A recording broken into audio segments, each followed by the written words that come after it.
Hello, good morning standard 10। आज हम लोग एसिड बेस सॉल्ट चैप्टर का बेस के बारे में पढ़ने जा रहे हैं। पहले हम लोग अपनी पिछली वीडियो में एसिड के बारे में पढ़े थे। आज हमारा अगला टॉपिक है बेस।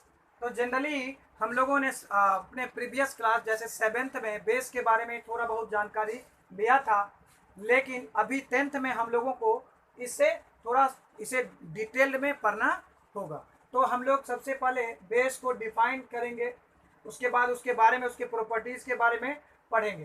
तो सबसे पहले बेस होता क्या है।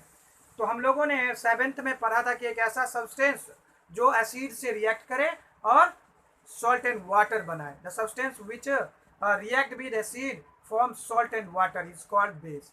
बट यहाँ पे हम लोग जैसे स्टैंडर्ड 10th में आए हैं तो हम लोग उसमें थोड़ा सा डिफिनेशन में मॉडिफाई करते चलेंगे। तो हम इसको दो तरीका से यहाँ पे डिफाइन कर सकते हैं।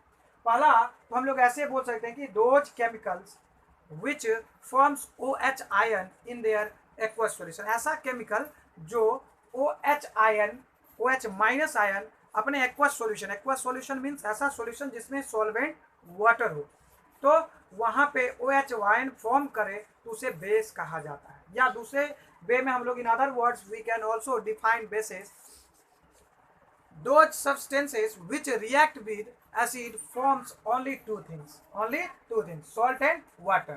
और ये अदर थिंग कोई भी चीज प्रोड्यूस नहीं करता। अगर अदर चीज कोई भी सब्सटेंस एसिड के साथ रिएक्ट करके फॉर्म कर रहा है, इसका मतलब वो बेस नहीं है। तो हम लोग दोनों डिफिनेशन को बारी बारी से लिखते हैं, कुछ एग्जांपल्स भी हम लोग लिखेंगे। तो पहला जो हम लोगों ने बताया था हमने, वो हम लोग लिखते हैं, क्या लिखते हैं, those chemicals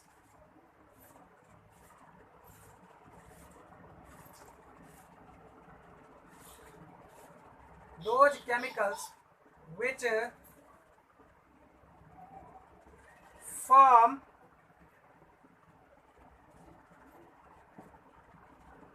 OH minus ion in their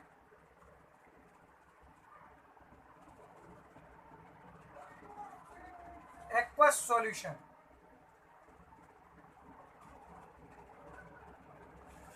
called bases। Example में हम लोग लिख सकते हैं,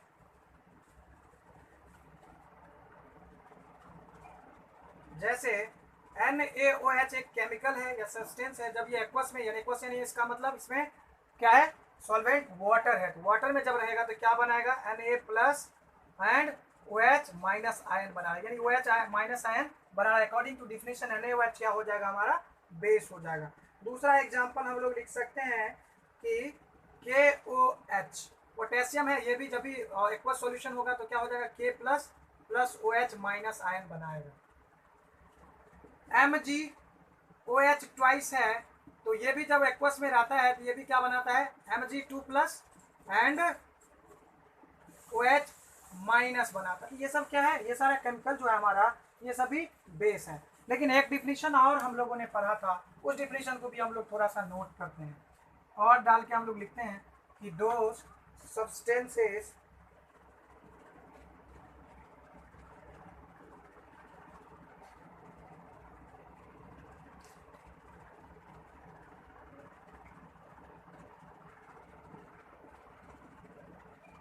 which react with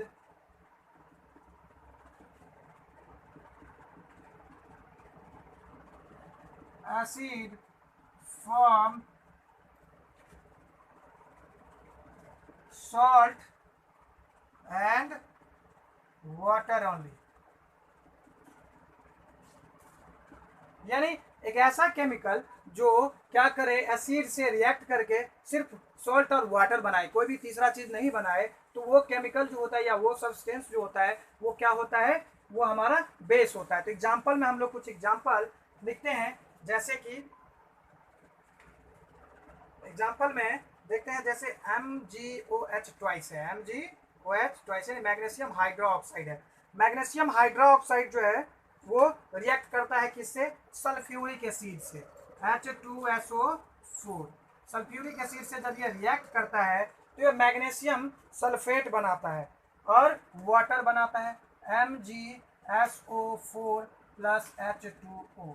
यानी यहाँ पे दो ही चीज बना रहा है, यानी कि ये जो केमिकल है, ये वाला केमिकल एसिड से रिएक्ट किया, सल्फ्यूरिक एसिड से, तो क्या बनाया, यहाँ पे सॉल्ट बनाया, यहाँ पे वाटर बनाया।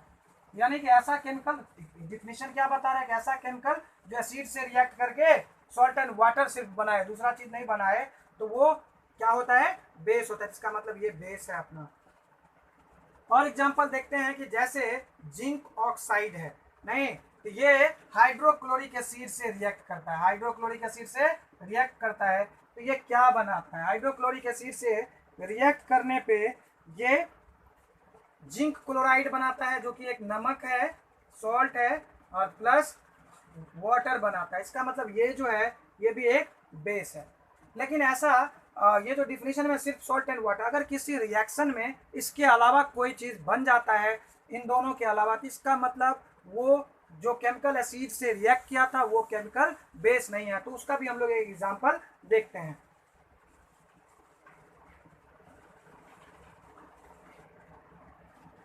जैसे हम लोग एग्जांपल पे देखते हैं कि लेड ऑक्साइड है, ये हाइड्रोक्लोरिक एसिड से रिएक्ट किया और क्या बनाया, तो ये क्लोराइड बनाया, वाटर बनाया, और क्लोरीन गैस जो है इसको रिलीज किया। तो यहाँ पे जो केमिकल देख रहे हैं, ये वाला केमिकल, ये एसिड से रिएक्ट किया है, एसिड से, एसिड या हाइड्रोक्लोरिक एसिड है, इससे ये रिएक्ट किया और क्या बनाया, यहाँ पे सॉल्ट बनाया, यहाँ पे वाटर बनाया, और यहाँ पे क्लोरीन गैस बना दिया। तो इसका मतलब एक एक्स्ट्रा चीज आ गया। इसका मतलब ये जो है ये आपका बेस नहीं है। यानी कि हमें तो ये पता है डिफिनेशन में कि ऐसा सब्सटेंस जो एसिड से रिएक्ट करके सिर्फ सॉल्ट एंड वाटर बनाए, लेकिन तीसरा चीज तो आ गया यहाँ पे, जिसका मतलब ये बेस नहीं है। एक एग्जांपल और हम लोग देखते हैं कि जैसे मैग्नीज है, मैग्नीज ऑक्साइड है ना, प्लस हाइड्रोक्लोरिक एसिड, ये जब इससे रिएक्ट किया तो क्या बनाया, ये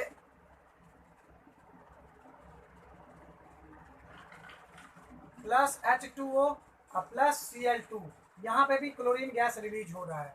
तो इन जगहों पे क्या हो जाएगा, ये वाला जो है तो आपका बेस नहीं होगा। तो हम लोग लिख देते हैं यहाँ पे नॉट बेस, इसको करके बेस नहीं है ये सब क्या है, बेस नहीं है। वो वाला जो केमिकल है दोनों, ये दोनों बेस नहीं है, क्योंकि ये सब क्या करता है, सॉल्ट एंड वाटर के अलावा एक ये गैस क्लोरीन भी ये लोग बना रहा है, इसलिए ये बेस नहीं है। तो बच्चों, तो ये तो था डिफिनीशन बेस का। इसके बारे में हम लोग अच्छे से पढ़ते हैं कि यह कितने टाइप्स का होता है, इसमें इसका क्या सब प्रॉपर्टीज होता है, तो ये सब हम लोग पढ़ते हैं। तो फर्स्ट ऑफ ऑल हम लोग पढ़ेंगे कि ये वाटर सोल्यूबल होता है या नहीं होता है, इसके आधार पे बेस को कितने फॉर्म में बांटा गया है। तो हम लोग देखते हैं कि बेस जो होता है ना, इसे दो फॉर्म में वाटर सोल्युबिलिटी के आधार पे किया गया है, कि दो बेस होता है। एक बेस ऐसा कि जो बेस वाटर में सोल्यूबल हो उसे वाटर सोल्यूबल बेस कहते हैं। ऐसा बेस जो वाटर में सोल्यूबल नहीं हो, इनसोल्यूबल हो, तो उसको बोला जाता है वाटर इनसोल्यूबल बेस। तो हम लोग उसे लिखते हैं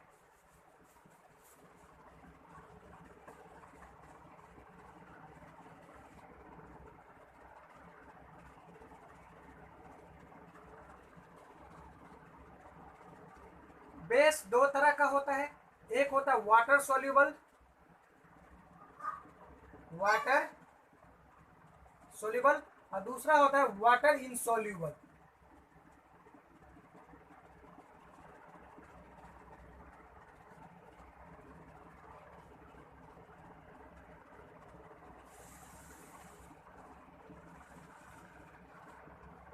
बच्चों, वाटर सोल्यूबल बेस के लिए कुछ बेस को हम लोग सिर्फ लर्न कर लेंगे, जैसे कि potassium oxide, potassium hydro oxide, तो सोडियम का हो जाता है। तो इन सब चीज़ों की, या अमोनिया का है, यानी sodium hydroxide, sodium oxide, potassium hydroxide, potassium oxide, ammonium hydroxide, इन सब, यही सब जो है सो क्या है, वाटर सोल्यूबल बेस है। इन सबको याद कर लेते हैं। थोड़ा पार्शली कैल्शियम हाइड्रोक्साइड जो होता है वो भी पार्शली वाटर सोल्यूबल होता है, थोड़ा भी सोल्यूबल होता है, थोड़ा नहीं भी होता वो, तो उसको हम लोग लिख लेते हैं, इतना याद कर लेंगे बस। उसके बाद बाकी जो भी है वाटर इनसोल्यूबल है, तो हम लोग लिख लेते हैं।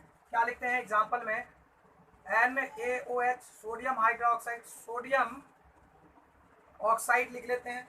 उसके बाद पोटेशियम का लिख लेते हैं, फिर पोटेशियम का लिख लेते हैं। उसके बाद है हम लोगों ने पढ़ा है कि अमोनियम हाइड्रोक्साइड NH4OH है। पार्सली ये भी होता है, कैल्शियम हाइड्रोक्साइड भी पार्सली सोल्यूबल होता है, हम इसको लिख देते हैं पार्सली सोल्यूबल।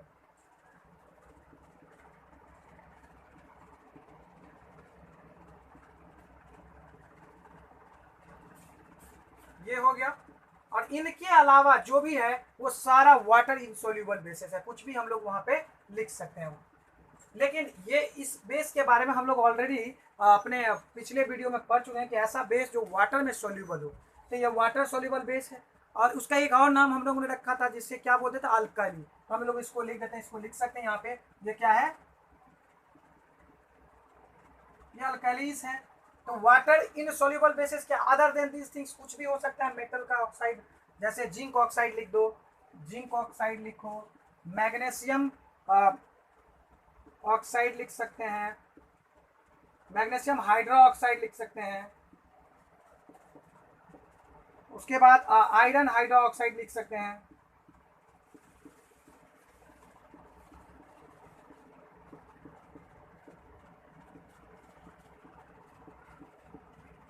ETC, ये सब सारा जो है, इसके अलावा बाकी जो भी है वाटर इनसोल्यूबल बेसिस होते हैं। तो यहाँ पे कैटेगरी में हम लोग अगर डिफाइन करें इसको अच्छे से देखते हैं, गौर से देखें, तो हमें पता चल रहा है कि ये जो बेसिस है ये वाटर सोल्यूबल है, और ये सब क्या है, वाटर इनसोल्यूबल बेसिस है। तो वाटर सोल्यूबल बेस को क्या बोला जाता है, अल्कैली बोला जाता है। और जितने भी अल्कैली है वो सारा क्या है, बेस है।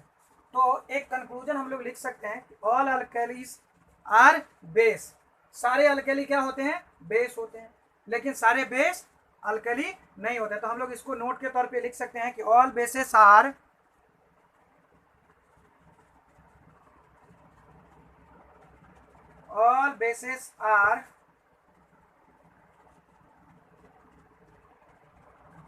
सॉरी, ऑल अल्काइलीज लिखते हैं,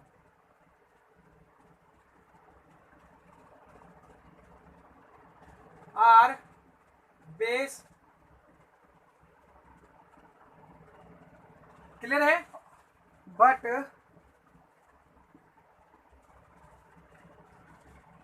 ऑल बेसिस आर नॉट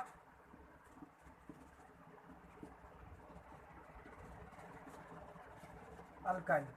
ये हम लोगों ने बेस के बारे में पढ़ा। अब classification of base on the base of strength, जैसे हम लोगों ने एसिड का क्लासिफिकेशन किया था स्ट्रेंथ के बेस पे, उसी तरह से हम लोग यहाँ पे बेस का भी क्लासिफिकेशन करेंगे कि बेस भी स्ट्रॉन्ग होता है, वीक होता है। तो हम लोग यहाँ पे उसको लिखते हैं।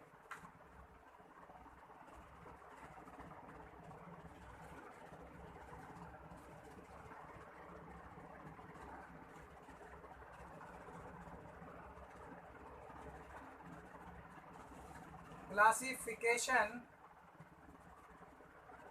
of base on the base of strength, strength के बेस पे क्लासिफिकेशन किया गया है, बेस को ऑन द बेसिस कर देते हैं।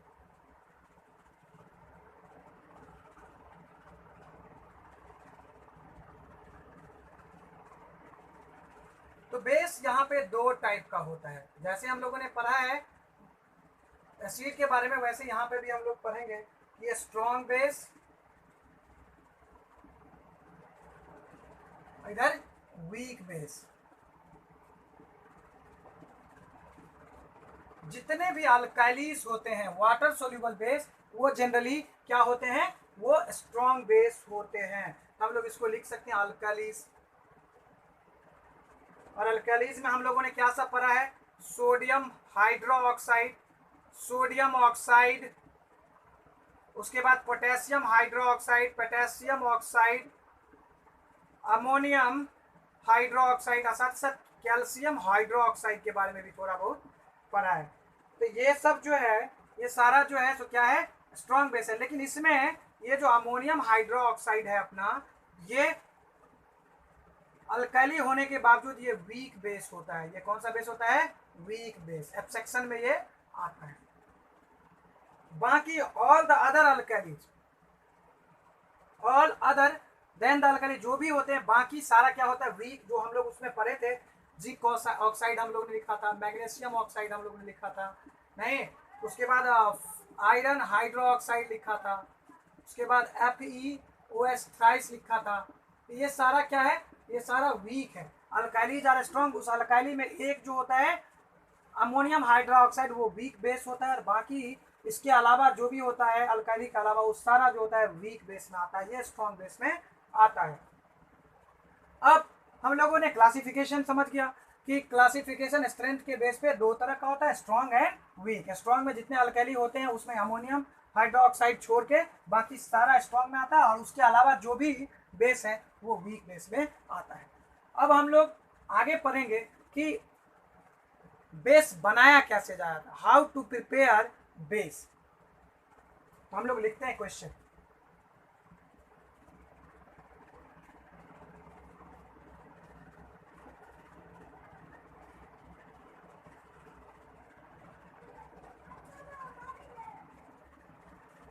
हाउ टू प्रिपेयर बेस, ये हो गया। तो इसमें हम लोग देखते हैं बेस दो तरह का पढ़ा था हम लोगों ने, एक क्या पढ़ा था कि water soluble and water insoluble. तो हम लोग देखते हैं कि how to prepare water soluble base. अब वाटर सोल्यूबल बेस कैसे बनाया जाता है, तो हम लोग देखते हैं कैसे बनता है।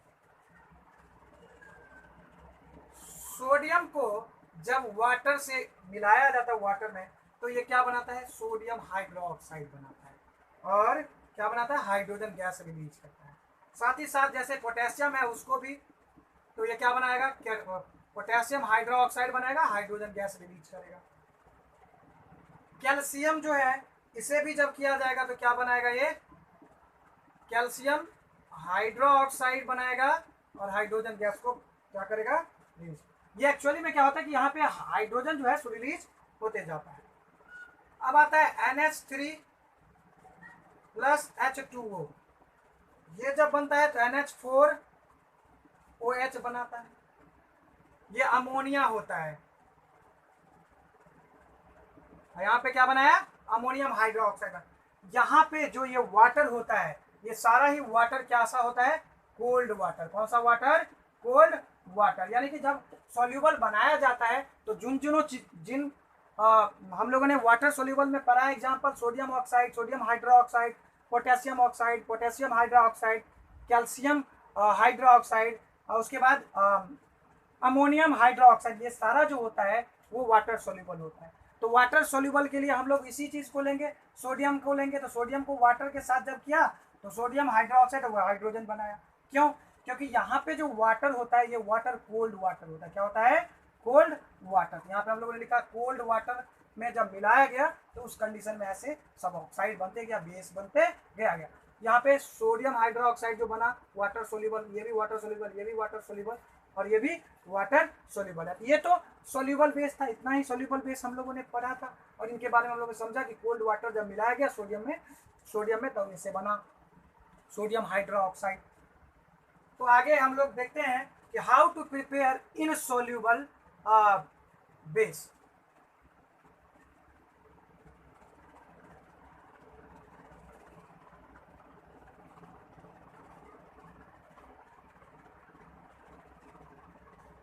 यहां पे हम लोग इनसोल्यूबल लगा देते हैं, इनसोल्यूबल बेस। तो यहां पे हम लोग देखते हैं कि इनसोल्यूबल बेस के लिए सोल्यूबल सॉल्ट लिया जाता है, सोल्यूबल सॉल्ट प्लस अल्काइली। इन दोनों को जब रिएक्ट किया जाता है तो इनसोल्यूबल बेस बनता है। कौन सा बेस बनता है, इनसोल्यूबल बेस बनता है। यानी कि जब हमें इनसोल्यूबल बेस बनाना हो तो सोल्यूबल सॉल्ट को अल्काइली के साथ रिएक्ट कराएंगे तो इनसोल्यूबल बेस बनेगा। तो जैसे एग्जांपल में हम लोग, सबसे पहली बात तो सोल्यूबल सॉल्ट हम लोगों को अभी पता नहीं है, लेकिन हम लोग जनरली इसके बारे में कुछ टर्म्स अभी याद कर लेते हैं। आगे हम इसी चैप्टर में सॉल्ट के बारे में जब पढ़ेंगे तो सोल्यूबल सॉल्ट को हम लोग समझ लेंगे। तो पहले अभी तो बेस में सोल्यूबल सॉल्ट के लिए हम लोग सिर्फ ये बात ध्यान में रख लेते हैं कि जितने भी नाइट्रेट्स होते हैं वो वाटर सोल्यूबल होते हैं, जितने भी नाइट्रेट्स होते हैं वाटर सोल्यूबल सॉल्ट होते हैं वो। तो नाइट्रेट्स को ही हम लोग लेकर के अभी सोल्यूबल सॉल्ट में एग्जांपल के तौर पे यूज करते हैं। जैसे कार्बोनेट भी डाल सकते हैं, नाइट्रेट, जिंक नाइट्रेट,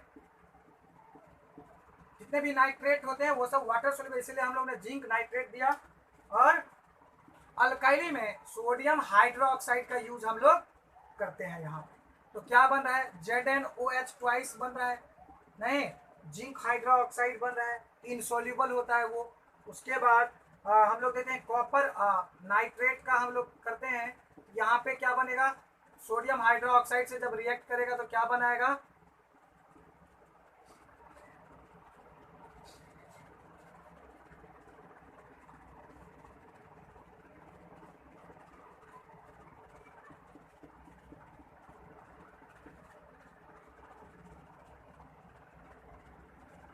यहाँ पे ये पार्सली इनसोल्यूबल भी होता है, पार्सली सोल्यूबल भी होता है, इसलिए इसको हम लोगों ने यहाँ पे देखा। FeNO3 थ्राइस प्लस NaOH, ये दोनों जब रिएक्ट किया तो क्या बना है, FeOH थ्राइस और sodium nitrate sorry plus sodium nitrate बनाया। तो यहाँ पे जो बन रहा है बेस हमारा, ये सब क्या है, ये सब वाटर इनसोल्यूबल बेस हैं। तो सबसे पहली बात, सोल्यूबल सॉल्ट के लिए हम लोग याद रखेंगे जितने भी मेटल नाइट्रेट या कोई भी नाइट्रेट है वो क्या होता है, सोल्यूबल सॉल्ट होता है। तो इसीलिए हम लोगों ने यहाँ पे इसे देखा कि ये सब कैसे फॉर्मेशन होता है। जिंक के लिए भी कर दिया हम लोगों ने। आगे हम लोग प्रॉपर्टीज ऑफ बेस देखते हैं। क्या देखते हैं, प्रॉपर्टीज ऑफ। हम लोगों ने अभी सीखा कि दो तरह का, कैसा, तो वाटर सोल्यूबल बेस कैसे बनता है और वाटर इनसोल्यूबल बेस कैसे बनता है, दोनों का एग्जांपल के साथ हम लोगों ने देखा। अभी हम लोग आगे बेस के प्रॉपर्टीज के बारे में पढ़ेंगे। तो बेस का प्रॉपर्टीज हम लोग लिखते हैं, प्रॉपर्टीज ऑफ बेस हेडिंग डालते हैं।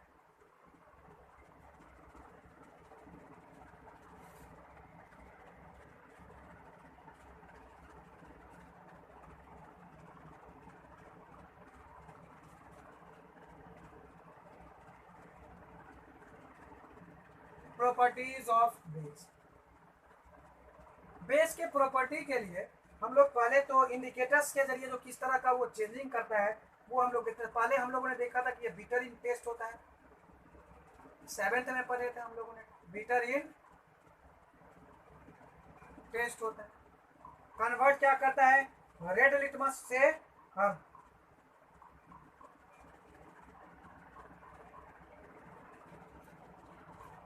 ब्लू में कन्वर्ट करता है।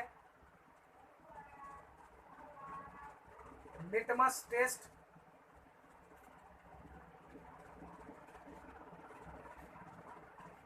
रेड टू ब्लू करता है, ये रेड टू ब्लू करता है। दूसरा जो है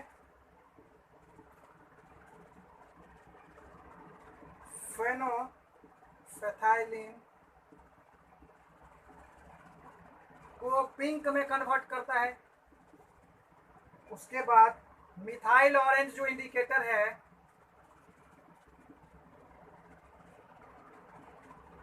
मिथाइल ऑरेंज को कौन से कलर में चेंज करता है, ये येलो में चेंज कर देता है।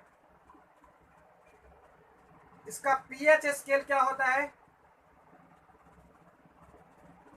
तो पीएच स्केल इसका क्या होता है, कभी भी पीएच ग्रेटर देन 7 होता है, यानी कितना होगा, तो 7, 8, 9,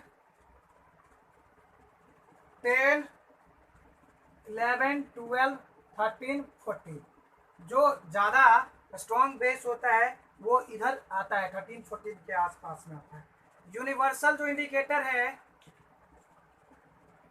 यूनिवर्सल इंडिकेटर में ये इस तरह से करता है, VIBGYOR, लाइट है ना, तो इधर जैसे जैसे यहाँ से यहाँ तक बढ़ेगा बेस की ओर, ये जो होता है न्यूट्रल होता है, इधर एसिड होता है।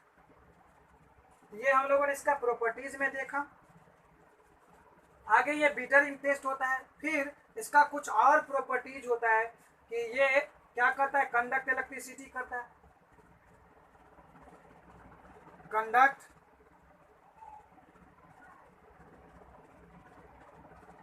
इलेक्ट्रिसिटी कंडक्ट करता है। और ये स्लाइटली कोरोसिव इन नेचर भी होता है, सारा नहीं होता है लेकिन कुछ होता है।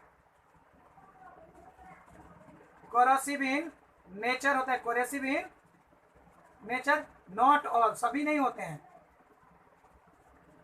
तो ये इसका फिजिकल प्रॉपर्टी था। फिजिकल प्रॉपर्टी जो बेस क्या था, बिटरिन टेस्ट, लिटमस टेस्ट में रेड टू ब्लू होता है, फेनल फैथालीन को पिंक में बदलता है, मिथाइल ऑरेंज को क्या करता है, येलो में पीएच स्केल इसका हमेशा 7 से ग्रेटर होता है। यूनिवर्सल इंडिकेटर में बी आई बी ऐसे जैसे करेंगे, इधर बेस की ओर बढ़ेगा, उधर एसिड आई बीच वाला न्यूट्रल होता है।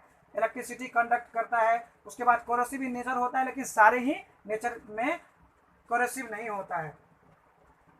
केमिकल प्रॉपर्टीज ऑफ बेस हम लोग देखते हैं। केमिकल प्रॉपर्टी, ये तो हमारा क्या था, फिजिकल प्रॉपर्टीज था। तो केमिकल प्रॉपर्टीज को थोड़ा सा हम लोग अच्छे से डिटेल में देखते हैं एग्जांपल के साथ। तो यहाँ पे हम लोग लिखते हैं केमिकल।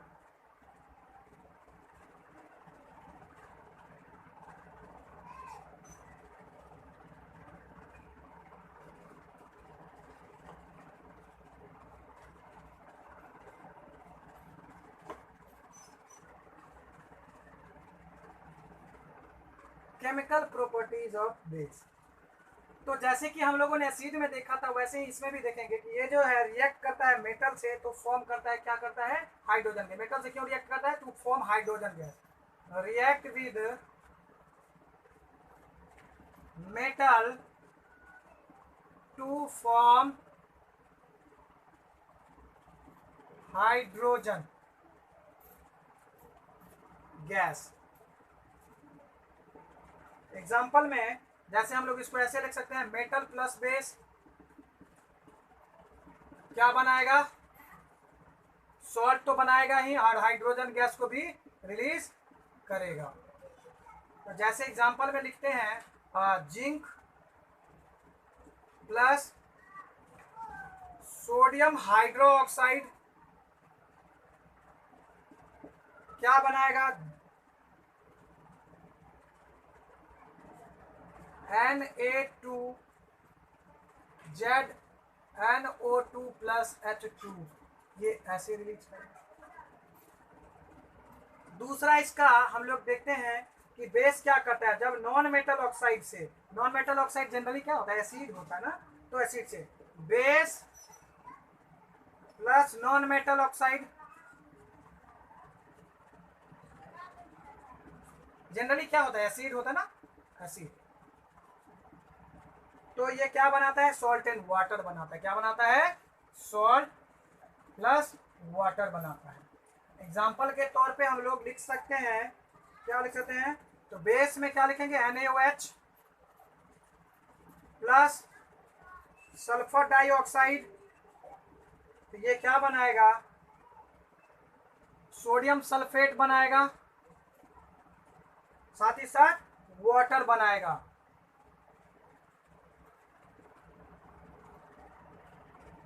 और ये कौन सा रिएक्शन क्रिएट कर रहा है, यहाँ पे ये एसिड है, ये वाला एसिड है और ये बेस है, तो न्यूट्रलाइजेशन रिएक्शन यहाँ पे हो रहा है। उसके बाद एक अगला इसका प्रॉपर्टी होता है कि strong alkalis absorb carbon dioxide from the air to form carbonates. जो अल्काइलीज स्ट्रॉन्ग होते हैं वो इन्वायरमेंट से कार्बन डाइऑक्साइड को क्या करता है, एब्जॉर्ब करती है, और एब्जॉर्ब करके क्या बनाती है, कार्बन डाइऑक्साइड बनाती है। ये भी हम लोग लिख लेते हैं, strong alkalis absorb carbon dioxide from the air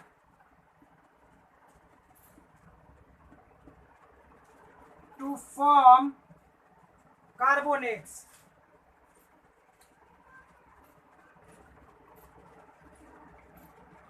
carbonates बनाने के लिए जैसे एग्जांपल में देखिए कि सोडियम हाइड्रोक्साइड है, स्ट्रॉन्ग है। ये सोडियम हाइड्रोक्साइड कैसा एसिड होता है, स्ट्रॉन्ग एसिड, क्योंकि ये अल्काइली है, all alkalis are strong. Strong exception में अमोनियम वाला हम लोगों ने बताया, ammonium hydroxide.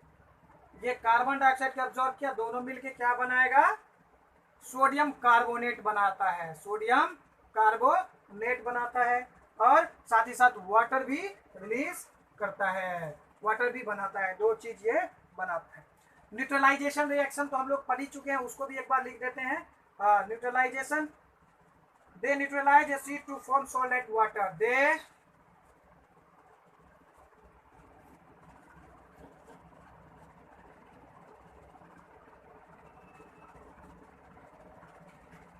acid to form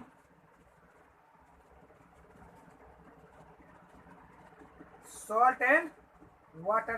ये तो कॉमन सी बात है, हम लोगों ने इसको पढ़ा है पहले भी।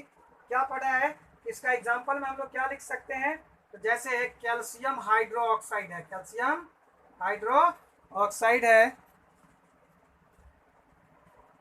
और ये किससे रिएक्ट किया, हाइड्रोक्लोरिक एसिड से, हाइड्रोक्लोरिक एसिड से रिएक्ट किया तो क्या बनाया, कैल्शियम क्लोराइड एंड वाटर बनाया, कैल्शियम क्लोराइड प्लस वाटर बनाया। ये यहाँ पे बैलेंस हम लोग कर देते हैं।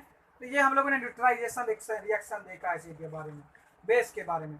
बेस क्या करता है, दे प्रेसिपिटेट्स एज, अगला जो इसका हम लोग लिखते हैं प्रॉपर्टीज में, वो प्रॉपर्टीज कुछ अलग है, थोड़ा उसे अच्छे से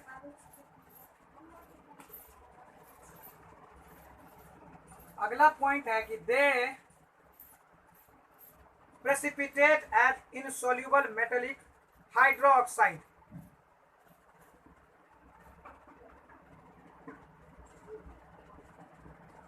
precipitate as insoluble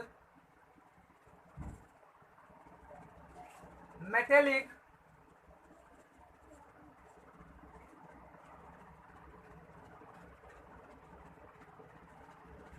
hydroxide when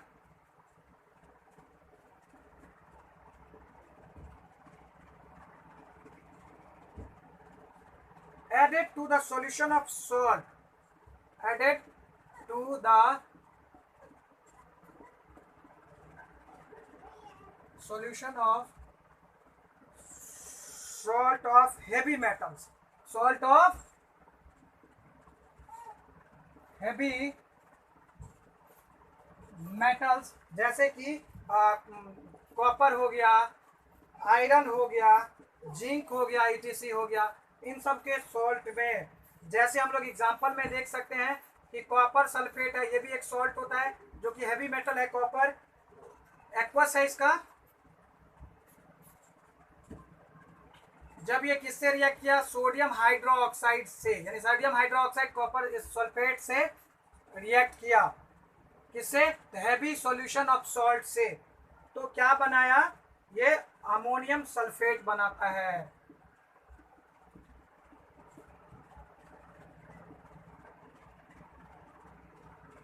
plus copper hydroxide जो एज ए प्रेसिपिटेट बनाता है, एज ए प्रेसिपिटेट बनाता है। कि ये कौन से कलर का होता है, इसका कलर जो होता है पेल ब्लू होता है, पेल ब्लू कलर का ये होता है। तो इस तरह का प्रेसिपिटेट भी ये बनाता है, कब, जब बेस जो है किससे, हेवी मेटल सॉल्ट के सॉल्यूशन से रिएक्ट करता है। हेवी मेटल सॉल्ट जो मतलब सॉल्यूशन है, यानी एक्वस मतलब सॉल्यूशन हो गया।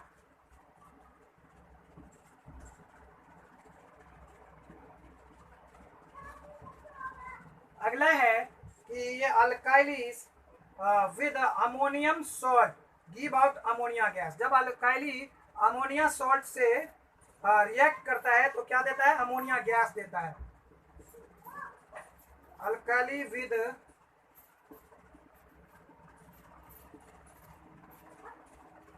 अमोनियम सॉल्ट, जब अमोनियम सॉल्ट से रिएक्ट करता है कौन, अल्काइली जो कि बेस है, तो क्या देता है, give out ammonia salt, ammonia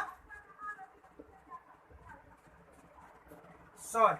तो एग्जांपल में हम लोग लिख सकते हैं, जैसे कि अल्काइली है NH4, अमोनिया सॉल्ट ना, NH4Cl प्लस, ये तो सॉल्ट हो गया, ये वाला अमोनियम सॉल्ट हो गया, और इसको किससे रिएक्ट करवाया गया, सोडियम हाइड्रोक्साइड, जो कि क्या है, जो हमारा अल्काइली है। जब इसको हीट किया टेम्परेचर पे तो ये क्या हो गया, सोडियम क्लोराइड बनाया, प्लस में वाटर बनाया, और क्या बनाया हमारा ये NH, ये जो क्या लिखा ammonia salt, NH4, sorry ammonia salt नहीं, अमोनिया गैस, NH3 रिलीज करता है ये। तो इस तरह से ये केमिकल प्रॉपर्टी जो बेस था। तो बच्चों हम लोगों ने बेस के बारे में पढ़ा कि बेस का डिफिनेशन पढ़ा, किस तरह से दो अलग अलग तरीके से डिफिनेशन पढ़ा, फिर उसके बाद वाटर में सोल्यूबल है कि नहीं, तो उसके आधार पे हम लोगों ने बेस को दो पार्ट में बांटा, वाटर सोल्यूबल और वाटर इनसोल्यूबल। उसके बाद हम लोगों ने स्ट्रेंथ के बेस पे बेस को पढ़ा कि दो तरह का बेस होता है, वीक बेस और स्ट्रॉन्ग बेस, जिसमें हम लोगों ने वीक बेस, जो भी बेस अल्काइली के अलावा है उन सबों को हम लोगों ने वीक बेस में रखा था, लेकिन एक अल्काइली ऐसा बेस था जो वीक में था, वो कौन सा था, तो अमोनियम हाइड्रोक्साइड। और जो भी अल्काइली था वो सारा ही बेस स्ट्रॉन्ग बेस में हम लोगों ने उसे क्लासीफाई किया था। फिर हम लोगों ने क्या किया था, बेस का फिजिकल प्रॉपर्टीज पढ़ा। क्या पढ़ा, तो फिजिकल प्रॉपर्टी में देखा था कि वो बीटरिंग टेस्ट होता है, उसके बाद वो इंडिकेटर टेस्ट होता है, जैसे लिटमस को वो ब्लू में कन्वर्ट करता है, मिथाइल ऑरेंज को येलो में कन्वर्ट करता है, ये सब टेस्ट हम लोगों ने देखा। फिर उसके बाद कंडक्ट करता है इलेक्ट्रिसिटी या नहीं करता है, इलेक्ट्रिसिटी को कंडक्ट करता है इलेक्ट्रोलाइट्स में। उसके बाद ये कोरोसिव होता है, लेकिन सारे ही बेस कोरोसिव नहीं होता, ये भी हम लोगों ने पढ़ा। उसके बाद फिजिकल के बाद केमिकल प्रॉपर्टी हम लोगों ने पढ़ा, जो कि यहाँ पे लिखा हुआ है। तो हमारा बेस स्टैंडर्ड 10th के लिए इतना ही काफ़ी है। हम लोग आगे के वीडियो में सॉल्ट के बारे में पढ़ेंगे। तो अगर अच्छा लगा हो वीडियो तो लाइक करें, सब्सक्राइब करें और शेयर करें। धन्यवाद।